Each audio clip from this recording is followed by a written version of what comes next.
Have you ever wondered what Jesus looked like? In his mysterious letter, Governor Pontius Pilate not only mentions miracles and significant events, but also provides a detailed description of Jesus' appearance, from his skin tone to his compassionate eyes. This is one of the rare instances where we have an authentic depiction of his appearance from ancient times.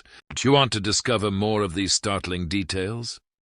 Don't forget to follow the channel so you don't miss out on any of these fascinating historical mysteries. The portrait of Jesus that Pilate wrote for Emperor Tiberius offers a different perspective, making one wonder if the image we know of him is entirely accurate. In his letter to Tiberius, Pilate not only recounts specific details about Jesus' appearance, but also describes miracles, the trial, and even the resurrection, things that the Gospels seem to have never mentioned. But what exactly is the content of this letter? What drove Pilate, a Roman governor, to report these extraordinary events about a man he saw as a model not only of spirituality, but also of loyalty? Pilate begins the letter with a formal greeting to the emperor. "Greetings, Emperor. The recent events in my province are so astonishing that I feel compelled to report them in detail. It seems as if all the gods have turned their backs on us. My life since assuming authority in Judea has been filled with nothing but anxiety and sorrow." He described that from the moment he set foot in Jerusalem, he encountered resistance from the religious leaders and Jewish high priests. Pilate observed that among all the lands conquered by Rome, Jerusalem was the hardest to control. The people here were always ready to revolt, placing heavy pressure on his limited guard. Amid this tense environment, a remarkable figure caught Pilate's attention, a young man from Galilee, Jesus of Nazareth. When he first heard about Jesus, Pilate wondered if this man might be a rebel against Rome. However, after observing him, he realized that Jesus had no intention of inciting rebellion, but rather spread a message of compassion. On one occasion, seeing Jesus teach in the crowd, Pilate chose to keep his distance but instructed his secretary to mingle with the people and record Jesus' teachings. According to the secretary, Laius, Jesus answered the crowd's questions with rare wisdom. When asked about paying taxes, Jesus replied, "Render unto Caesar the things that are Caesar's, and unto God the things that are God's." Bible, Matthew 22:21. Pilate continued, recounting that although Jesus was condemned by the high priests, he chose to be lenient and allowed Jesus his freedom. He saw that Jesus did not incite the people, but rather criticized the hypocrisy of the Jewish leaders. Jesus once said to them, "You are like whitewashed tombs which look beautiful on the outside but on the inside are full of dead men's bones." Bible, Matthew 23:27. His blunt words incensed the high priests, who frequently complained to Pilate about his arrogance. In his encounter with Jesus, Pilate couldn't help but feel overwhelmed by his presence. He recounted that, standing on the balcony, he felt glued to the floor as Jesus approached with absolute calm. "I stood there trembling like a sinner, while he approached gently, as if to say, 'I am here,' without uttering a word," Pilate described. The image of Jesus, a figure capable of leaving a deep impression on the mind of such an experienced Roman official, was truly a monumental presence that few in that era could compare to. A sense of awe and hesitation enveloped Pilate as he faced Jesus, the man whom he had allowed to preach freely for the past 3 years. "Jesus," he said, his voice filled with emotion, "over these years I have granted you freedom of speech, and I have no regrets about it. Your words are simple yet profound, a simplicity greater than that of our greatest philosophers." With concern, Pilate warned Jesus about the dangers from powerful enemies he had unintentionally made. He recalled, Socrates met a similar fate for his wisdom, and his enemies were no less ruthless. Jesus calmly replied, as if fully understanding his destiny, "You cannot alter the Creator's law. When the time comes, the blood of the righteous will be shed, but your blood will not be spilled." Jesus' words left Pilate astonished. He sensed a depth in Jesus' thoughts unmatched by any philosopher. Pilate, in an effort to protect him, pledged to make his post a refuge for Jesus, but Jesus gently replied, "The true refuge is in heaven." In a tense conversation with Herod, a powerful local ruler, Pilate was asked for his thoughts on Jesus. He remarked that Jesus was a philosopher whose ideas transcend politics, one who chose the path of peace and poses no threat to Rome. Pilate's response displeased Herod, yet there was nothing more he could do. As Passover approached, and with many Jews gathering from all over, the atmosphere in the city grew increasingly tense. According to Pilate, the Jewish leaders had used temple funds to incite the crowd against Jesus. Despite his desire to protect Jesus, Pilate found himself in a dilemma, needing to maintain order amidst a crowd on the verge of rebellion. They continuously shouted, "Crucify him!" creating pressure on the Roman authorities and placing Pilate in a difficult position. At that time, Pilate attempted to transfer the case to Herod since Jesus was from Galilee. However, Herod, in an effort to avoid responsibility, sent Jesus back to Pilate, forcing him to make a decision.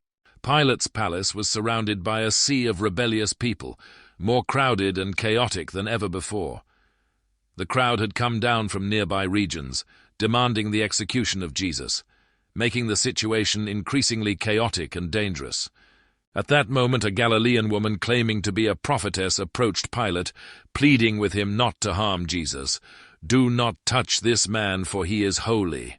She recounted her dream in which she saw him walking on water, speaking to the storm and to the fish in the lake, and they all obeyed him. She warned that if Pilate did not heed her words, he would face the curse of the Senate and the wrath of Caesar. The woman's haunting prophecy, along with the tension and pressure from powerful forces, made Pilate fearful for his own fate and that of the Roman Empire in the face of the rise of a figure he could not entirely control. As the crowd brought Jesus back to the outpost, the marble steps trembled under their weight and frenzy. I, protected by guards, entered the court and firmly asked, "What do you want?" Their answer was a unified roar, "The death of Jesus." I tried to defend him, asking about the charges against him, and received the reply that he had blasphemed and claimed to be the Son of God. I replied to the crowd that Roman law does not judge a person based on unfounded accusations, but the cries of "Crucify him" continued to echo, as if the palace itself felt the force of this fury. Amid the chaotic crowd, only one person remained calm: Jesus. When all attempts at reconciliation failed, I proposed the release of a prisoner in accordance with the festival tradition and chose Jesus. However, the crowd remained steadfast, demanding the harshest punishment for him. I attempted to invoke Jewish law, reminding them of the rule to wait a full day before sentencing to death and the requirement for approval from the Sanhedrin. I also explained that traditional protocols required someone to publicly announce the charges against the accused to ensure fairness, but all these arguments were in vain. In the end, I was forced to order Jesus to be flogged, hoping this punishment would quell the crowd's fury, but instead it only fueled their rage. I washed my hands before the crowd, declaring myself innocent, but no words could stop this riot. It was as if Jesus' fate had already been sealed. That day I witnessed an unprecedented scene, a whirlwind of madness from the gates of the outpost to Mount Zion, with shouts of anger surpassing even the revolts in Pannonia or in the Roman Forum. As the sun began to be obscured, the sky turned dark, reminiscent of the Ides of March when Julius Caesar was assassinated. I stood silently in a corner of the basilica, watching the figure of Jesus being led to his death. A sense of loneliness weighed on me as I watched Jerusalem empty, its people streaming out through the gates, leaving the city eerily quiet as if enchanted. In that moment I felt that this was not just a human event, but a tragedy of the gods. The silence and heaviness of the atmosphere were shattered by a sound from Golgotha, a resonance of pain unlike anything ever heard. Thick black clouds gathered over the temple and spread across the city, like a mourning shroud, covering everything. It was said that someone cried out, "Either the Creator is suffering or the universe is collapsing." As these strange phenomena continued, a strong earthquake occurred in Egypt, terrifying many Jews and Romans, while the superstitious saw it as a sign of the world's end.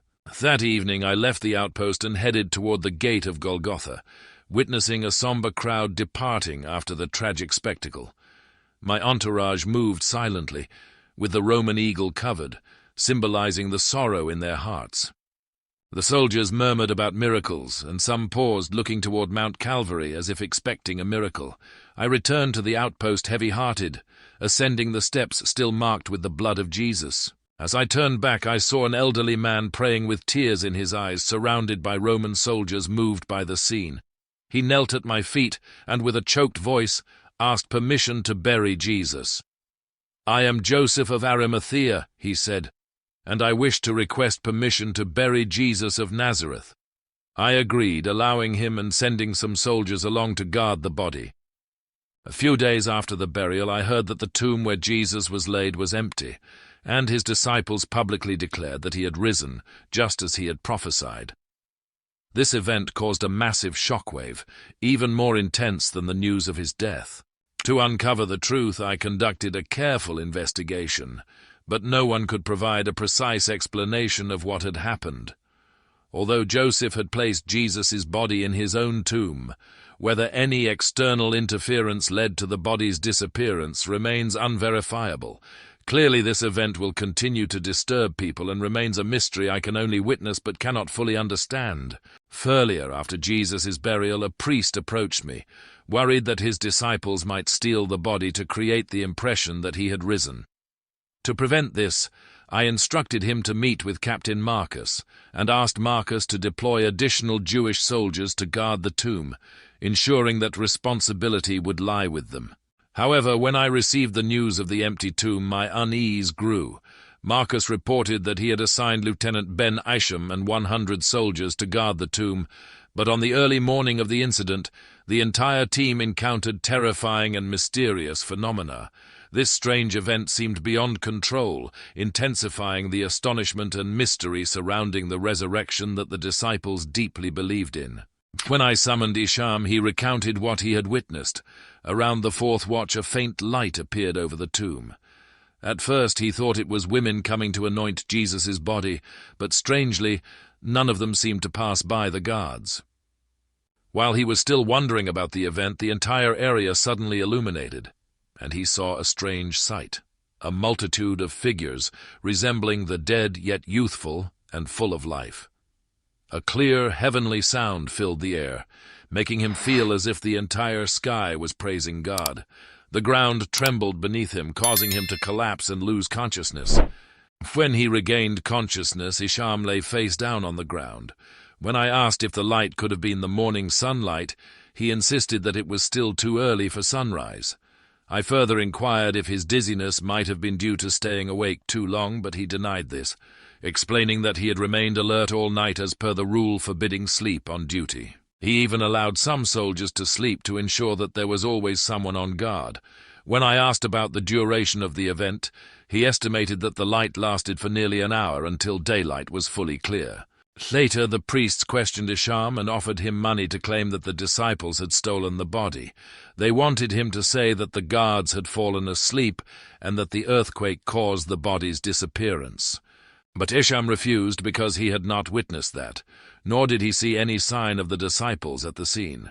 He noted that some of the priests seemed to believe that Jesus was no ordinary man. From their perspective, he could be an incarnation of the divine, who has appeared at various times, such as during the days of Abraham and Lot. What Isham said made me think deeply.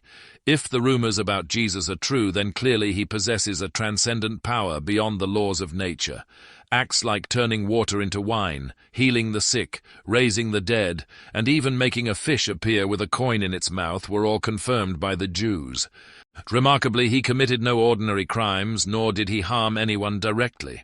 I recall someone saying at the cross, "Truly, this was the Son of God."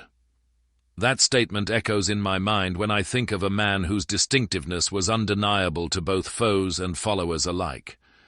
Records describing Jesus' appearance depict him as a man of average height, with a calm demeanor and a powerful presence. His face carried a gentle and serene expression, even in the most tense circumstances. His hair was long, slightly wavy, and a light brown color, almost golden, making him stand out in a crowd. Jesus' eyes were his most captivating feature, shifting from light brown to green depending on the angle, conveying a profound understanding of life. His skin was fair and smooth, and his face was well-proportioned, exuding majesty without being intimidating. He wore simple yet elegant clothing, often a long robe and tunic, reflecting humility and detachment from material possessions. His appearance was not flashy, but conveyed a sense of peace and approachability. These records about him make me even more convinced that if he truly is the Son of God, then he embodies the finest virtues humanity could hope to find. Your Majesty, I have presented all the events as truthfully as possible for your objective judgment of my decision. I concluded the letter with loyalty. With all due respect, I remain your devoted servant. And that is the entire mysterious and moving story of the miraculous events surrounding the life and death of Jesus Christ. If this story resonates with something within your soul, please like the channel, subscribe, and turn on notifications so you don't miss upcoming videos. Click on the video appearing on your screen to discover more mysteries like this one. Don't forget to share your thoughts in the comments. Do these records about Jesus make you reflect more on him? We look forward to hearing your views, and above all, thank God for the wonderful things he has bestowed upon this world.